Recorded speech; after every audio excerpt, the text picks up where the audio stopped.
Two patients can come to your practice and have the same standard of clinical care. One has a great client experience and the other, not so much.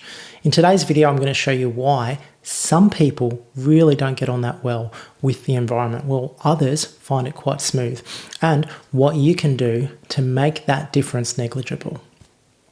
My name's Shane Gunaratnam. I'm the founder of Culture of One, and in today's video, we are talking client experience. So I'll tell you a story about my local cafes, and there is one cafe I've been going to for 2 years. The owner's really friendly, they do great coffee, and I normally just love popping in there, getting it, it's a little hole in the wall, and I'm off to the races. Now last week, there was a little hiccup. The owner's been on maternity leave, she's just had a baby, the staff are running it without her, and the first thing that slips is the client experience. The cafe wasn't open when it was meant to be open. In fact, I had to wait about 3 or 4 minutes before the window came up, and I sort of looked at it and went, why? Like, what is it that you're doing in there that you can't get started with the day on time because you've got people waiting out the front at this point? Meanwhile, and unfortunately for them, another cafe's opened about a month ago. They gave away free coffee on their first day, and I feel like I'm already invested with them. And the thing is, they open half an hour earlier than my local cafe. Even though it's driving distance versus walking distance, and even though it's more expensive, I've started going there instead because I know every single time I go there, I'm getting a great coffee, I'm getting a great client experience, and I'm even getting a little sparkling water. So those are the tiny little differences this can make to whether your business goes here or there. And in competitive environments like cafes, that makes a lot of difference. And I know what you're going to say, healthcare is different. Well, right now, there is a physio over there, over there, over there, and over there. And I think our profits live and die off this sort of stuff.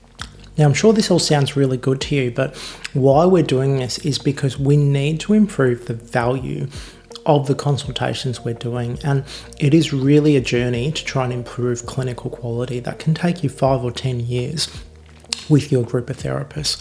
Improving the client experience is something you can do now straight away, and it adds a stack of value.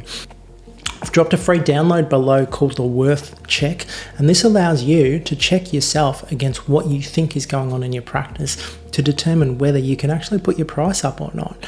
Like I've been saying in the video, your price point is really dictated by the quality of your clinical care and the client's experience on top of that. And if you can nail that, you can get your practice to the next level very quickly. So download it below. Now, the reason I raise this is because I spent a heap of time in my own practice really drilling down into the client experience, and I developed a framework called the 10 key service moments. This was something we could measure ourselves against every single moment and look at how we could continuously improve the client's experience from the beginning of their journey before they've even seen the therapist, to what goes on in the treatment room, to all the things that happen after they walk out. Now, in today's session, we're going to be focused on what I think is one of the most critical moments, which is moment number 3. So moment number 3 rolls around. The client has been exposed to your business, they've seen your advertising, they've come through your website, they've made their booking, and this is the first touch point with a real person in your business. I always encourage clinics to call any online bookings that come through, because there is a really important thing that needs to happen, and that is to make sure they know where your business is, they know where they can park, and they know to arrive early, because there's always forms to fill in and paperwork to do. If we nail that conversation, it means your therapist can just hit the ground running, and we don't have any of that ugly friction.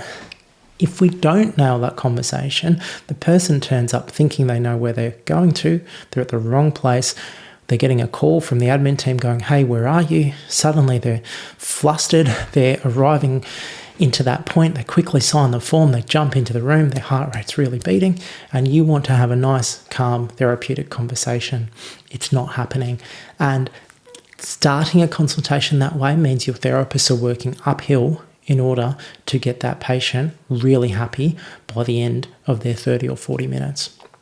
So I think we can do ourselves a massive, massive favour by improving the flow of our patients coming through and the very first experience they have in our practice.